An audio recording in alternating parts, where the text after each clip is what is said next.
selama 6 tahun berjalan tidak ada koordinasi.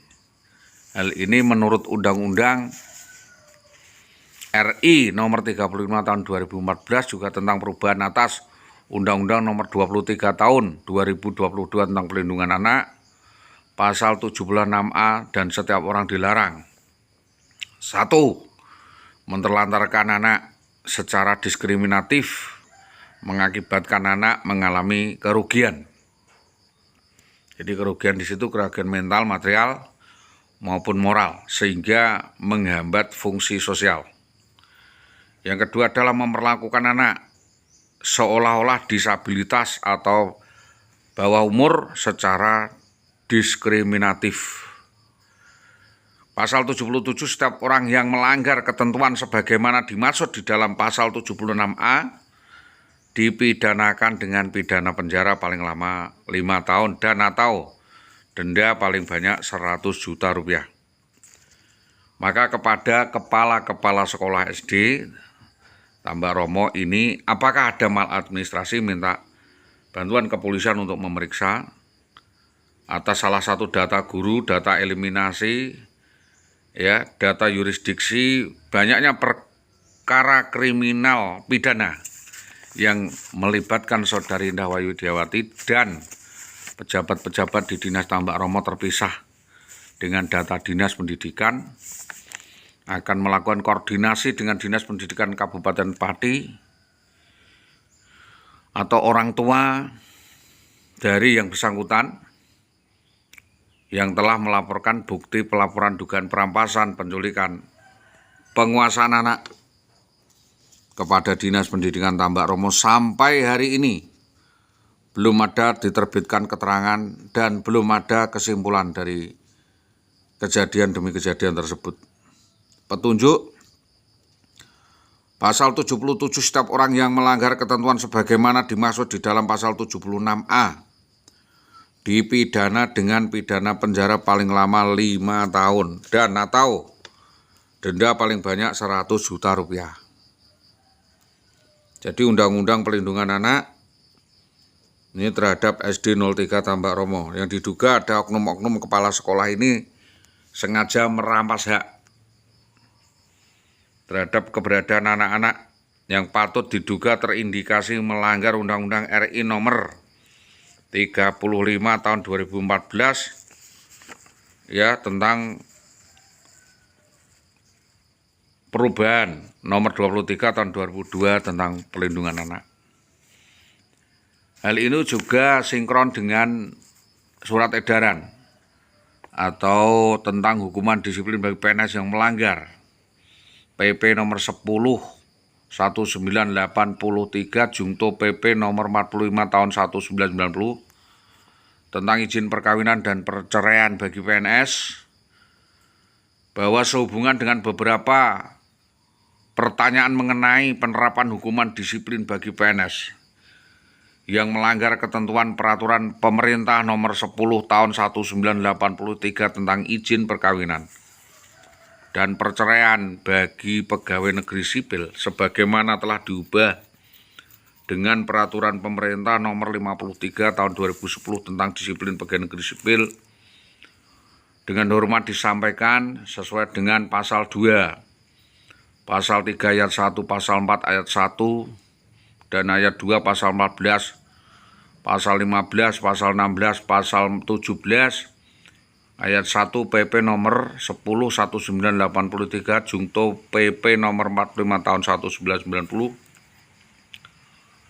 sebagaimana memuat ketentuan 1. Pegawai negeri sipil yang melangsungkan perkawinan pertama wajib memberitahukan secara tertulis kepada pejabat melalui saluran hierarkis selambat-lambatnya 1 tahun setelah perkawinan.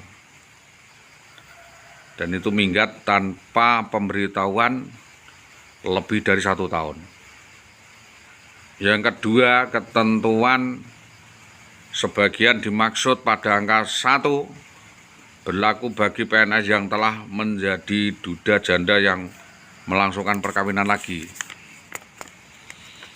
Selanjutnya 3 PNS yang akan melakukan perceraian wajib memperoleh izin atau surat keterangan lebih dahulu dari pejabat. Jadi kepolisian bisa mencari keterangan tentang izin tersebut, pola izin tersebut, izinnya apa. Yang ketiga, PNS yang beristri lebih dari seorang wajib memperoleh izin dari pejabat. Yang ketiga, PNS tidak diizinkan untuk menjadi istri kedua, ketiga, atau keempat, kecuali ada ketentuan lain. Yang keenam, PNS dilarang hidup bersama, ya, kalau wanita dengan pria lain yang bukan suaminya sebagai suami istri tanpa ikatan perkawinan yang sah. Ini sudah dilakukan. Ini saya meyakini sudah dilakukan, cuma kita kesulitan membuktikan. Yang ketujuh adalah PNS yang melanggar salah satu ketentuan atau lebih kewajiban ketentuan di situ dan lain sebagainya, tidak melaporkan perceraiannya dalam jangka waktu 1 tahun, ya, terhitung mulai terjadinya perceraian, dan tidak melaporkan perkawinannya yang kedua, ketiga, maka dijatuhi salah satu hukuman disiplin berat berdasarkan PP nomor 30 tahun 1980 tentang peraturan disiplin PNS. Yang ke-8, PNS wanita yang melanggar ketentuan pasal 4 ayat 2 dijatuhi hukuman disiplin pemberhentian tidak dengan hormat sebagai PNS. Yang ke-9, bahwa atasan yang melanggar ketentuan pasal 9 ayat 2 dan pejabat yang melanggar pasal 12 dijatuhi salah satu hukuman disiplin berat berdasarkan PP nomor 30 tahun 1980 tentang peraturan disiplin PNS. Yang ke-10 ini paling urgen, yaitu PNS yang menolak melaksanakan ketentuan pembagian gaji sesuai dengan ketentuan pasal 8 dapat dijatuhi salah satu hukuman disiplin berat berdasarkan PP nomor 30 tahun 1980 tentang peraturan disiplin PNS. Bab 2, ya, ayat 6, 10, dan 14. Ini bab 2, 6, 10, dan 14. Pada tata cara penjatuhan hukuman disiplin berdasarkan ketentuan pasal 15 dan atau pasal 16 peraturan pemerintah ini dilaksanakan sesuai dengan PP nomor 30 tahun 1980 tentang disiplin PNS, yaitu Jungto 53 2010 PP 10 nomor ya 2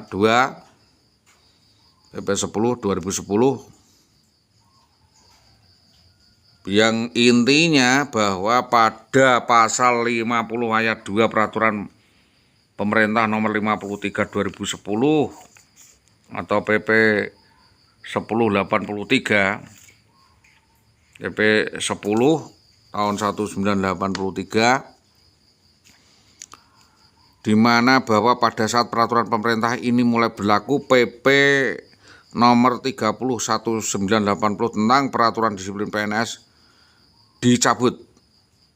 Ya, PP nomor 30 80 dicabut, ya, dinyatakan tidak berlaku, sehingga PP tersebut berlaku 53 tahun 2010 tentang disiplin.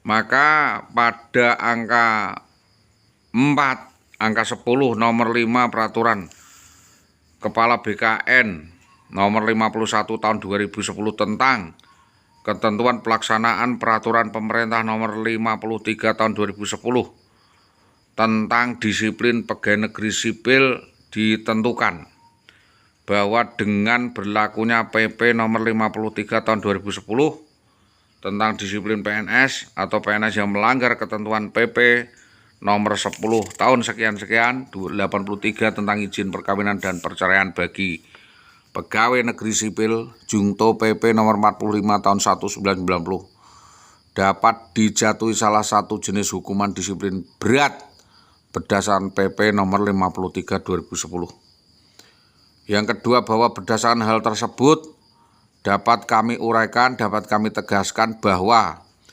dengan dicabutkannya PP nomor 30 tahun 1980 tentang peraturan disiplin PNS dan berlakunya PP nomor 53 tahun 2010 tentang disiplin PNS, maka PNS yang melanggar PP nomor 10 tahun 1983 Jungto PP nomor 45 tahun 1990 dapat dijatuhi salah satu hukuman disiplin tingkat berat berdasarkan PP nomor 53 tahun 2010 tentang disiplin PNS, terkecuali bagi PNS wanita yang menjadi istri kedua, ketiga, keempat dijatuhi hubungan disiplin berupa pemberhentian tidak dengan hormat sebagai PNS.